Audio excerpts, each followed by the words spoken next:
En segundo lugar, lo que siempre comento cuando tengo alguna intervención pública, que no es la Tesorería General de la Seguridad Social la que habla, sino que soy yo personalmente. La Administración solamente escribe y, por tanto, pues es mi opinión.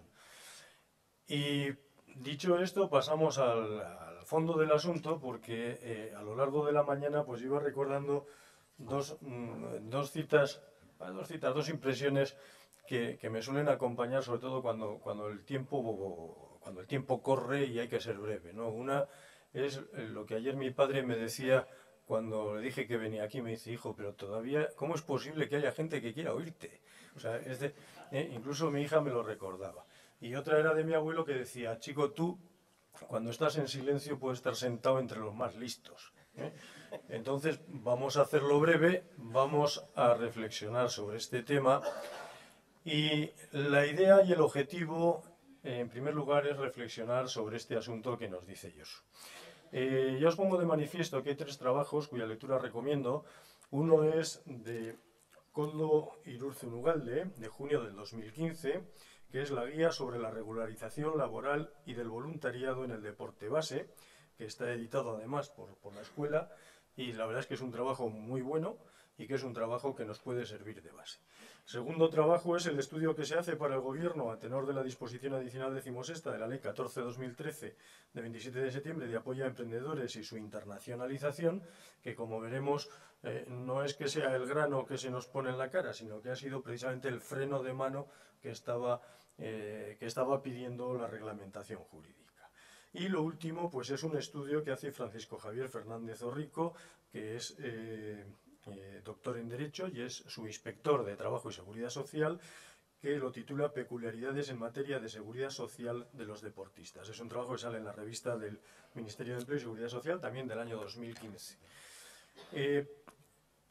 Vamos a contextualizar el problema. El problema surge, y sobre todo el nerviosismo de todo surge, pues porque empezamos a notar que la Inspección de Trabajo empieza a darse vueltas por un montón de sitios donde la gente no está contratada, no está dada de alta en seguridad social, etcétera, etcétera, etcétera. Esto surge por dos motivos. El primero porque, y hay que decirlo así, surge en Cataluña. Y surge en Cataluña porque allí se detecta que hay una bolsa de empleo irregular muy importante, donde efectivamente de esto se estaba haciendo una actividad económica muy importante, y donde había gente que estaba ganando dinero precisamente con los monitores y con los críos, porque lo estaban atemperando de esta manera, que estaban llevando a cabo todo lo que tenía que ver con el deporte escolar. Eso, pues lógicamente, lleva unas controversias. Aquí en Euskadi también tuvimos alguna otra cosa. Creo que solamente ha habido un acta de infracción en Álava. Y todo lo demás, pues bueno, pues se paralizó. Y se paralizó precisamente por esta disposición adicional 16ª de la Ley de Emprendedores, que menudo sitio también para meter una legislación o algo de esto, ¿vale? ¿Qué ocurre? Que normalmente pues el árbol no nos deja ver el bosque, ¿eh? Y dicho esto, vamos a hablar sobre este círculo rapidito. Lo primero, concepto de trabajo, que seguro que lo conocemos todo, pero lo vamos a recordar. En segundo lugar, las personas que intervienen en el concepto de trabajo, en lo que es el hecho del trabajo, y qué herramientas tenemos para trabajar esta actividad en general, y concretamente en el deporte, en principio en el deporte. Y luego pues vamos a ver lo que yo le llamo incompatibilidades, que es efectivamente donde se ha producido socialmente el mayor problema que tenemos, por lo que luego vamos a decir. Mirad, el trabajo objeto del derecho del trabajo, y que por tanto es el que tiene una regulación específica, tanto en el Estatuto de los Trabajadores como en la Ley General de Seguridad Social, es el que componemos o el que decimos que en este concepto, ¿no? Existe relación laboral cuando un trabajador voluntariamente presta sus servicios retribuidos por cuenta ajena y dentro del ámbito de organización y dirección de otra empresa física o jurídica denominada empleador o empresario. Fijaros que son 5 notas importantes, importantísimas, las que dan el hecho de que el trabajo, sea regulable. Primero, que sea un trabajo humano, clarísimo. Segundo, que sea libre. Segundo, que sea productivo. Cuarto, que sea retribuido y que sea por cuenta ajena, ¿vale? Dicho esto, las personas que intervienen, o mejor dicho, no son caracteres esenciales para decir que no hay contrato de trabajo, que no hay relación de trabajo, y esto está sacado precisamente de la jurisprudencia. Primero, la duración de la relación. Segundo, el tipo, forma o cuantía de la remuneración. El nivel o la cualificación profesional. El lugar o el tiempo de la prestación. La exclusividad de la prestación o la inclusión en el régimen general de la seguridad social. Claro, cuando ya ponemos esta transparencia en todos los sitios donde hemos estado, ya empezamos a temblar todos. Digo, bueno, tan importante es lo que se dice como lo que no se dice. Yo sigo insistiendo en que recordemos las 5 variables y las 5 características que componen la relación de trabajo, que son para la relación de trabajo. Porque posiblemente ahí vamos a encontrar parte de la solución. Aún así, todo, yo luego al final os contaré cuál es mi criterio personal, ¿vale? Dentro de esta relación laboral, hasta siempre, pues hay cierta confusión cuando se cree que solamente los deportistas profesionales tienen una relación laboral de carácter especial. Aquí nos podemos encontrar dos tipos de trabajadores. Efectivamente, los deportistas profesionales, que tienen una relación jurídica laboral especial, o los que no lo son profesionales como tal, pero sí son trabajadores, vamos a decir, comunes, que no tienen ninguna otra especialidad diferente a la que cualquier otro trabajador por cuenta ajena pudiera tener. Como os digo, aquí en el tema de las personas que intervienen, como digo, por un lado están los trabajadores, que pueden ser comunes, trabajador común, o un deportista de alto rendimiento, un deportista profesional, y por otro lado está el empresario. Y empresario a nivel de derecho laboral, tanto de derecho laboral como de seguridad social, empresarios lo son también entidades sin ánimo de lucro. Que es una de las reacciones que la gente decía, oye, pero es que nosotros como club no tenemos ánimo de lucro, no importa. Incluso la Iglesia Católica es empresario a efectos incluso de sus sacerdotes. Dicho esto, nos vamos a puntuaros, por aras a la brevedad y por hacerlo rapidito, ¿qué tipo de herramienta tenemos? Bueno, el tipo de herramienta que tenemos en principio son cualquier contrato que en derecho sea susceptible de tener ese parangón jurídico y ser bueno, y ser válido en derecho, ¿de acuerdo? Existe una confusión importante cuando dice, no, es que como no es contrato laboral, yo hago por un lado el contrato del SEPE, ahora del SEPE o del AMBIDE, y por otro lado, pues hago aparte, una hoja aparte donde te pongo las otras cositas que tienen que ver en el tema. Bueno, pues que sepáis que en derecho laboral el contrato es único. Esas dos cosas son el contrato laboral, ¿no? Es que este es un contrato privado, sí. El que haces del SEPE o del AMBIDE también es contrato privado. ¿Y dónde se salta el tema? Pues normalmente cuando las cosas van bien, pues no hay ningún problema. Empresario y trabajador, pues se quieren como novias, pactan que les van a pagar un montón de dinero todos los meses, pero luego cuando las cosas van mal, pues entonces es cuando el entrenador o el deportista pues dice, oye, espérate que voy a pasar por la inspección de trabajo y les voy a contar unos recaos. Y entonces, claro, pues viene toda la investigación, todo el altas por infracción por falta de alta, liquidaciones, etcétera, etcétera. Bien, pues los contratos que se nos ofrecen, incluso cuando las titulaciones, y en esto hablo ya referido no tanto a deportistas como sí a entrenadores, cuando las titulaciones son de carácter académico, podemos entrar incluso en tener bonificaciones cuando hacemos contratos para la formación, contratos para hacer prácticas. Podemos encontrarnos con esa situación. Y mientras tanto, pues efectivamente podemos tener contratos indefinidos, bien para deportistas o para gente, en este caso que creo que es lo que más nos ocupa y más nos llamaba la atención, para la gente que está con nosotros colaborando en esa monitorización, etcétera, etcétera, a nivel de entrenador, de delegados, que estamos haciendo. Bien, pues puede ser, como digo, contrato indefinido o, como bien dice también el informe que se hace al gobierno sobre este tema, pues pueden ser también contratos de duración temporales y de duración parcial, de tiempo parcial. Bien, de lo que más nos puede interesar de este tema es un poquito la casi trampa que tiene esa disposición adicional, decimos esta, de la ley de septiembre del 14, ¿verdad? Lógicamente, pues cuando la cosa se pone muy caliente, pues lógicamente hay alguien que dice, bueno, espera, que aquí tenemos un resquicio que se puede hablar de él, y si me permitís os lo voy a leer. Dice, en el plazo de 4 meses, desde la aprobación de la presente ley, el Gobierno procederá a realizar un estudio de la naturaleza de la relación jurídica y en su caso encuadramiento en el campo de aplicación de la seguridad social de la actividad desarrollada en clubs y entidades deportivas sin ánimo de lucro que pueda considerarse marginal, esto es lo importante, que no constituya medio fundamental de vida y la ausencia de ánimo de lucro.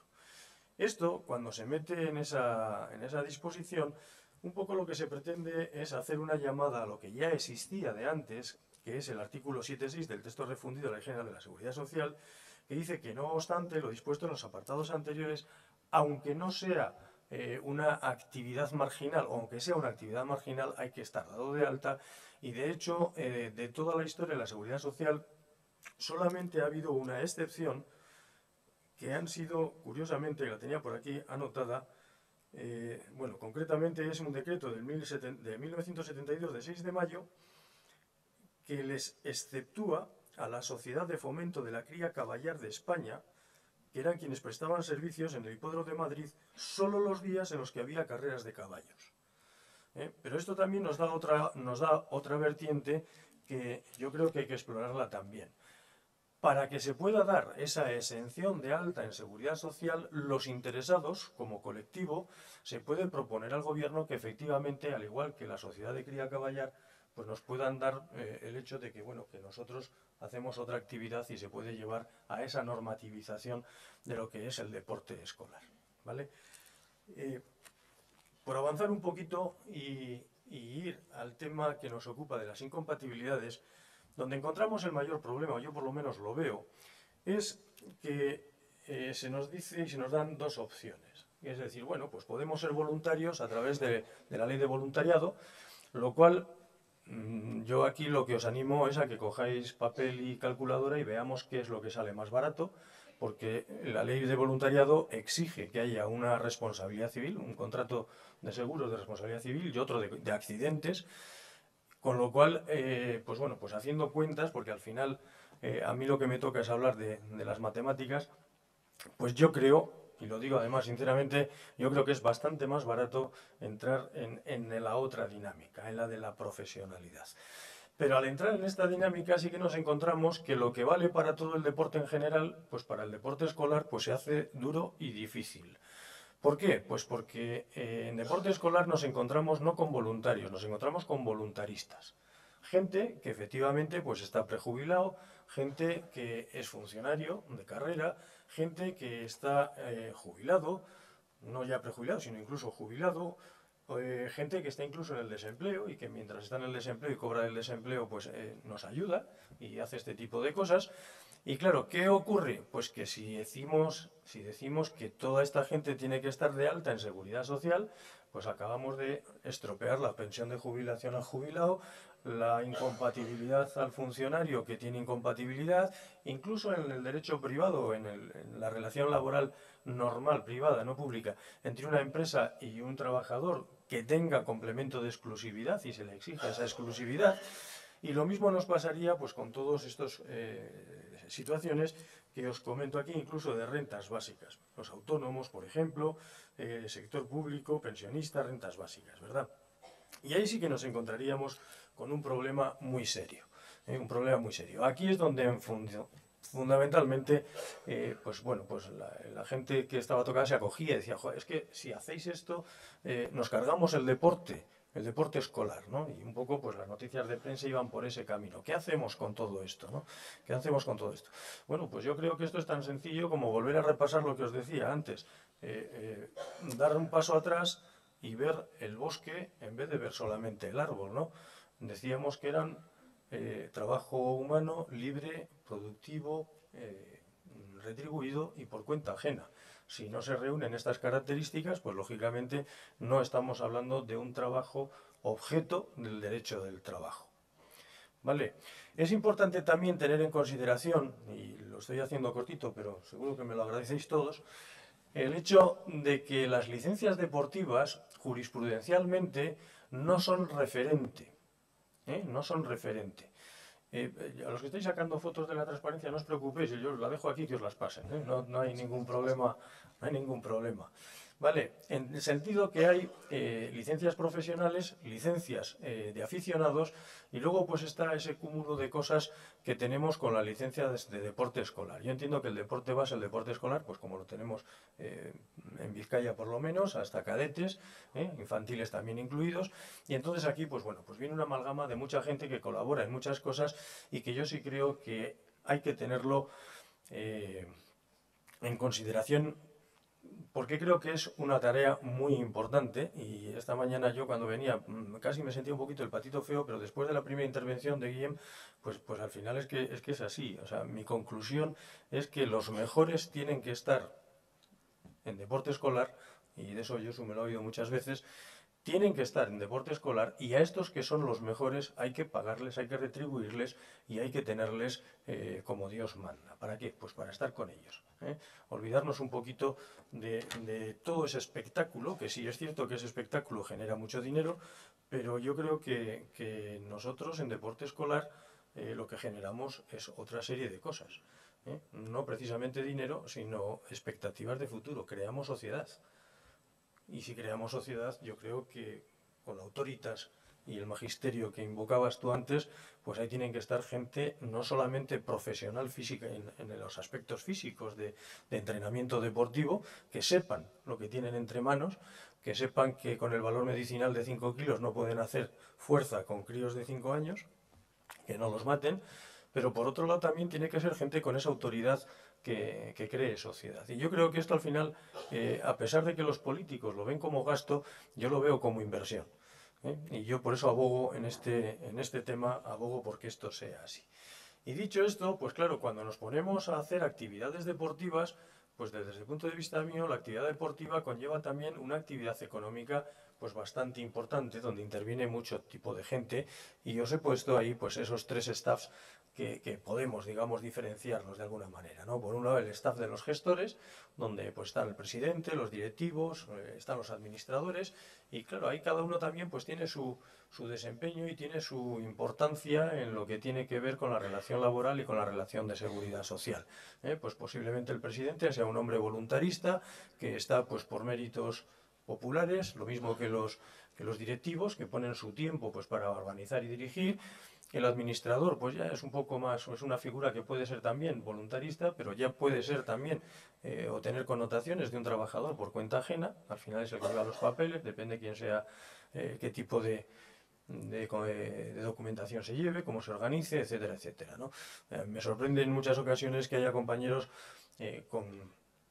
con cantidad de tiempo dedicado a este tema, ¿no? que en este momento en el que todo el mundo además parecía que veía, joder, con esto vamos a sacártela a todos.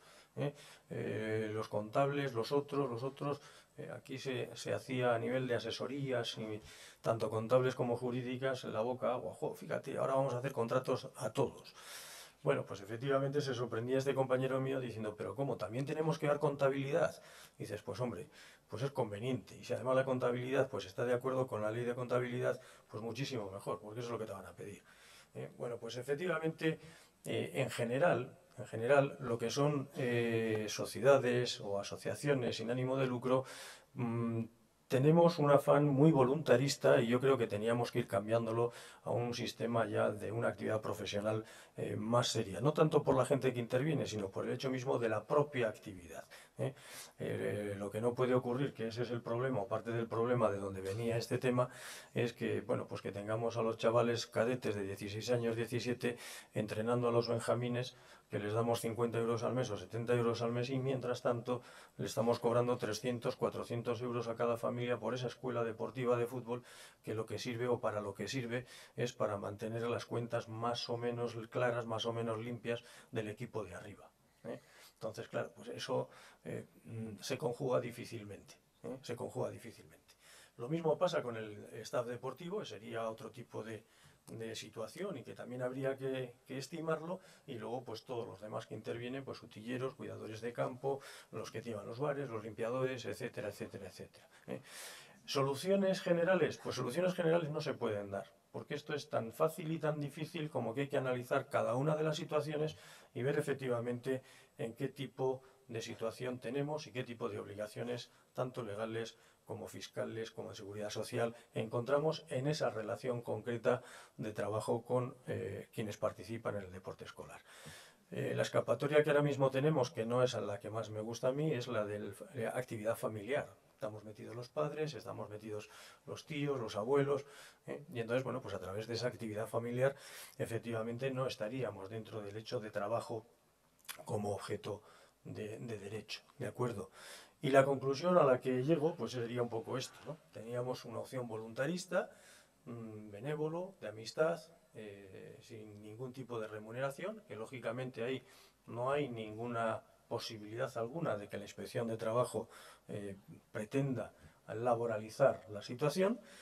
Por otro lado, tenemos la capacidad, o el otro lado, que sería decir, bueno, tenemos también relaciones laborales porque nos interesa tenerlas, y además nos interesa tenerlas no solamente por eso, insisto, cuando las cosas van bien, y con esto termino yo, cuando las cosas van bien no hay ningún problema. Cuando las cosas van mal y resulta que el que nos limpia o el que nos corta el césped del campo de fútbol o de donde sea, pues un par de días a la semana y le damos un poquito, va y se corta, pues tenemos luego el problema encima y la responsabilidad del presidente, claro, porque a fin de cuentas son organizaciones presidencialistas.